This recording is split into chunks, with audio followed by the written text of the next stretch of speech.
what to do with that. How do we tell him we're recording? Gotta keep it down. He's just like, no, man, I gotta fuck with this chicken. He's going after his tail right now. But the champagne's been popped. It's 3 days old, and I don't love it. And there's a gluten-free beer that's been popped as well. You know what that means. It's time to go on a backlot tour. And I'm your tour guide, as always, Captain Zach. And with me is the Beans. No, I don't like that you say that every time. It's undermining.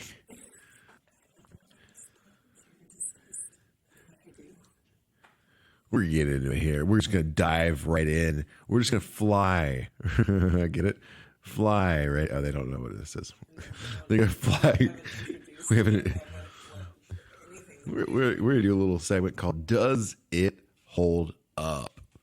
We're reviewing old Disney live action films. You say old. It's 30 years old. It's not like ancient. It's not like, Pinocchio or, Snow White. It's not 20,000 Leagues Under the Sea. The first one was Treasure Island in 1950. Oh, God, numbers. Why? Why? Anyways, we watched The Rocketeer last night. And, Beans, does it hold up? Well, let's find out. You just say yes and yes. All right. See you later. We're done. I'm just kidding. You're like, wait, was that it? That's the whole episode? We're like, yep, pretty much. I agree. Anyways, we fired up the old projector on the big screen in the theater room and watched The Rocketeer in all its glory. I've only seen this movie one time before, last night. And it's been a while. You showed it to me when we started dating, so... That's how I got you. Before we got married. And I was like, you know what? I'm going to show this girl The Rocketeer, and she's going to be like, I got to marry this dude. I probably haven't seen it in about 12 years. I remember when you first showed it to me, not thinking The Rocketeer was attractive.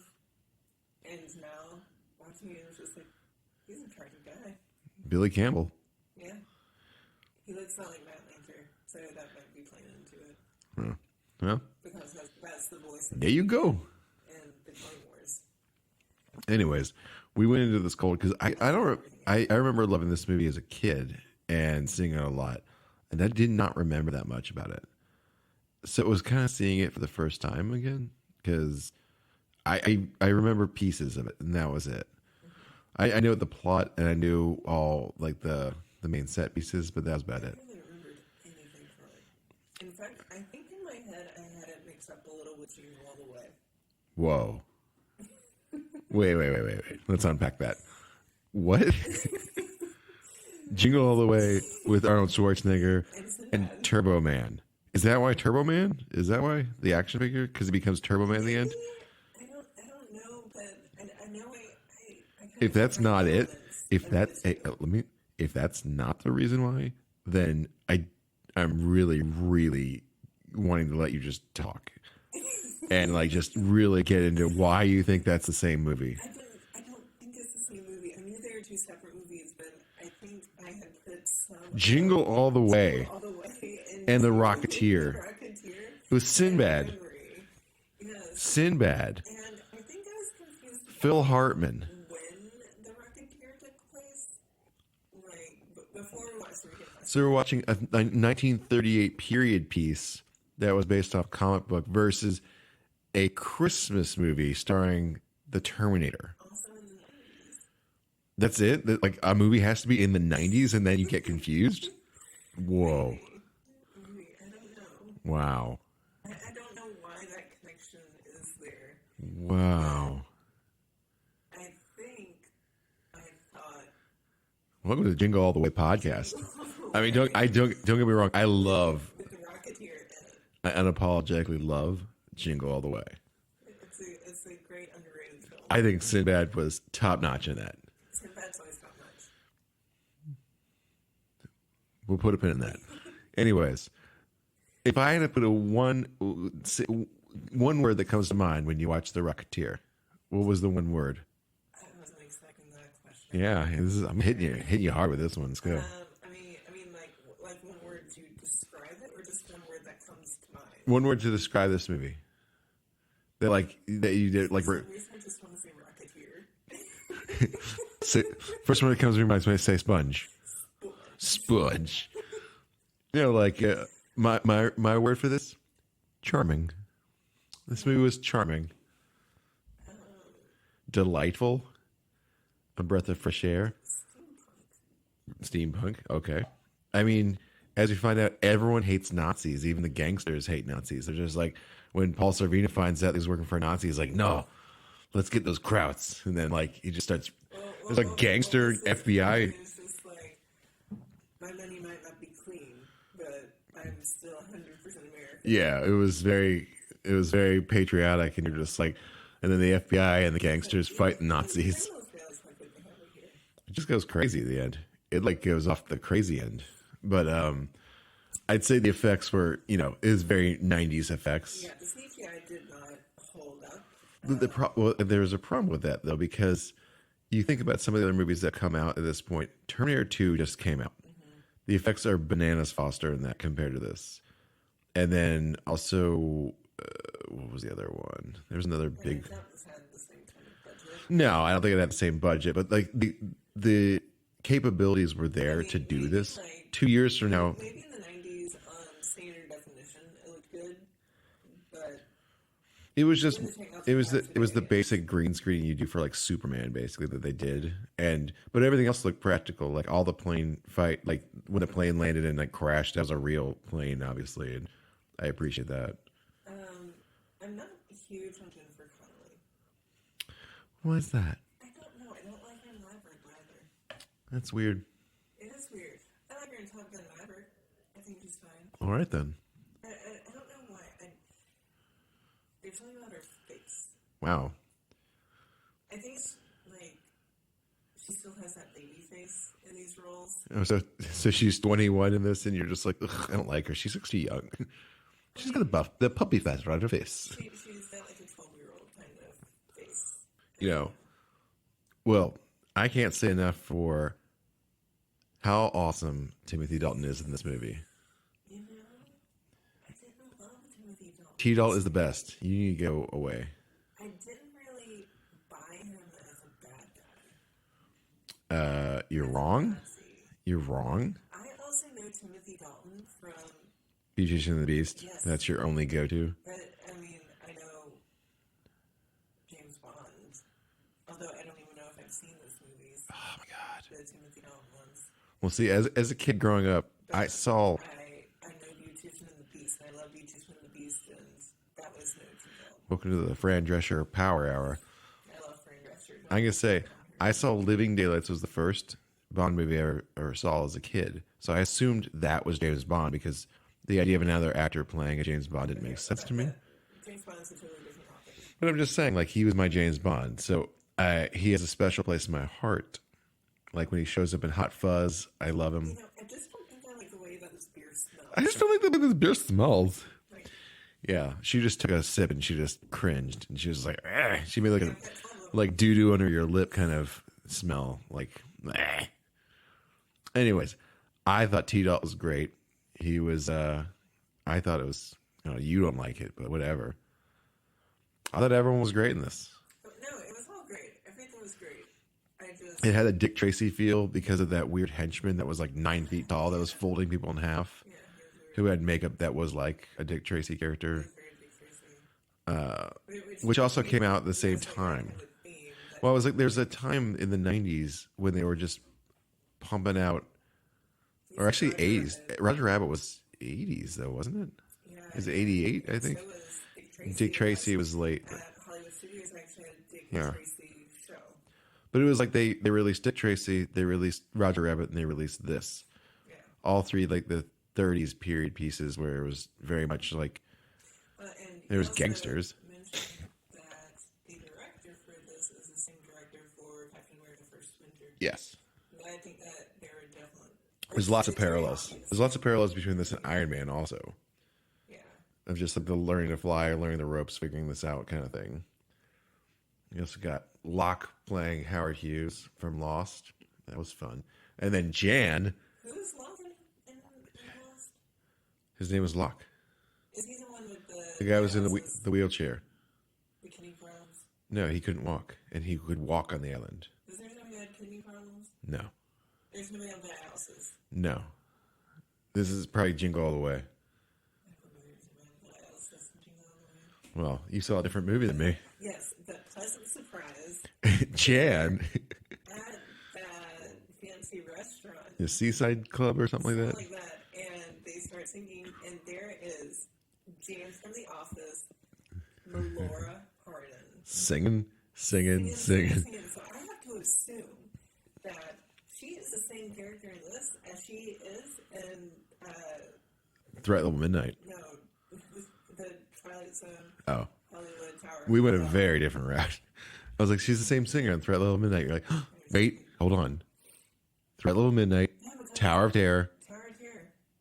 She gets killed in Rocketeer as a ghost in the Tower of Terror. No, she is killed in the Tower of Terror. She doesn't get killed in Rocketeer. What if? Did we just create No, maybe she escaped the Melora-verse? from this whole chaos that was happening at the restaurant, and she goes to the tower, to the Hollywood Tower Hotel to check in. Oh, but that was 1928, wasn't it? Or like 19... Wait, no. Oh my gosh. I think it's the 30s. Hold on. We might have just... The Melora-verse might have just happened without anyone knowing. Fact check it. Rodney, what you got for me? That's Rodney? 1939. Holy shit. October 31st, 1939. It opened in 1928. I think that's what you're thinking about. I mean, the Rocketeer takes place in 1938.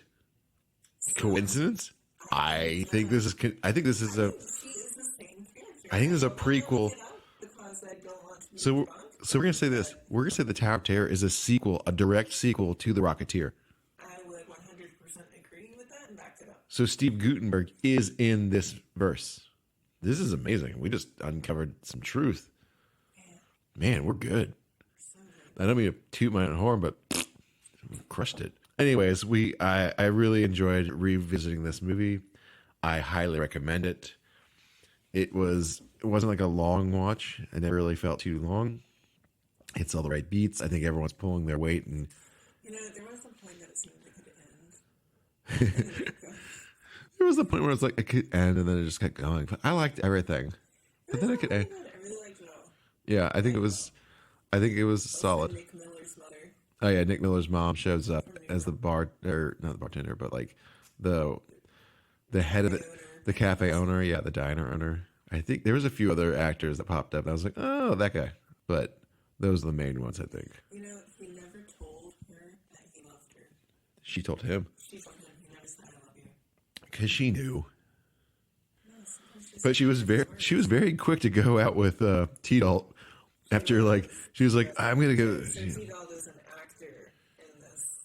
Like, he's playing an actor. He's a Nazi spy as one of the Hollywood elites.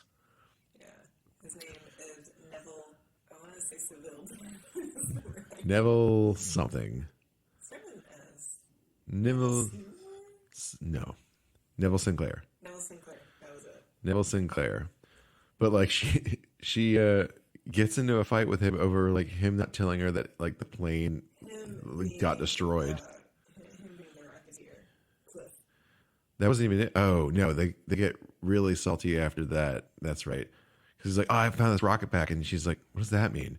And then he like destroys the set. She gets fired, and then immediately she's just like, T-Dell's like, well, I heard all that. I want that rocket. I'm gonna get in with her.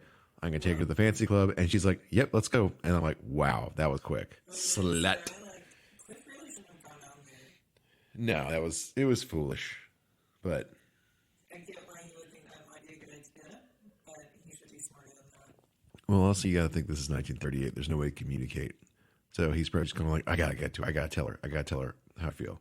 I mean, like, what's he going to work? Well, I mean, was he gonna do? Send a telegram? No, you just wait for outside work. Well, apparently, if that had happened, we wouldn't have had a movie. Sometimes that happens. So Indiana Jones. The whole Indiana Jones would have happened regardless of whether the Nazis, they wouldn't have even gotten there, actually. Didn't they figure that out? They were digging the wrong place. But if Indy weren't there, they would still have melted. Indie talk. We could show off our Shankara stone. Anyways, that's our recommendation. The Rocketeer. I think it's Alan Arkin crushing, all the cool callbacks of like his need to put gum on the plane as his good luck. And with that first plane he does it to, the guy, Alan Arkin, takes it off and then crashes. So it establishes it early on.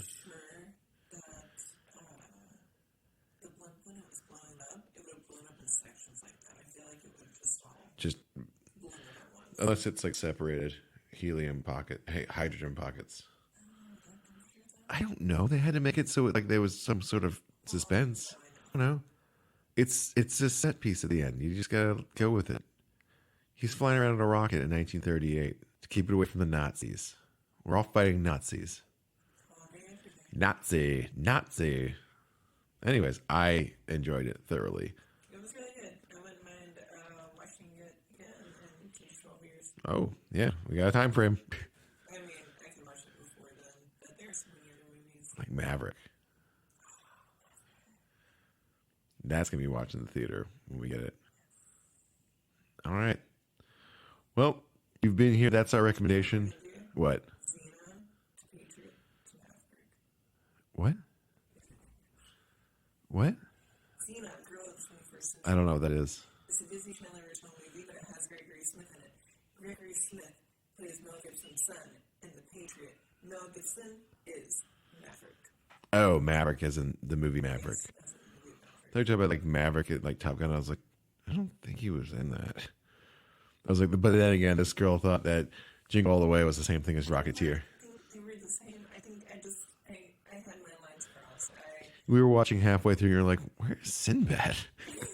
Where's Arnold? I know that they're two different movies. I know that Sinbad and Arnold are in Jingle All the Way, not the Rocketeer. You're like, where's Rita Wilson? I think there are just like certain scenes and images. Rita Wilson is in Jingle All the Way? Yeah, I think she was the wife of Arnold that Phil Hartman was trying to get with. Yeah. No, I just remembered. Well, now you know definitively. Man, did I do that to you? Did I make you watch Rocketeer then Jingle All the Way? Quite a date. Was I just like, I really am gonna marry this girl? This is what I gotta show her. I'm gonna show these two movies back to back and see if she still likes me. That's not the question. It was more about how you made me watch Terminator every single weekend for, I swear, like a month or two straight. Terminator 1? It's a back and forth between Terminator 1 and Terminator 2. You're welcome. It's too much Terminator. I'm jealous. Alright, well, thanks for joining us. You've been here. It's always pretty again tomorrow. Shining at the end of every day.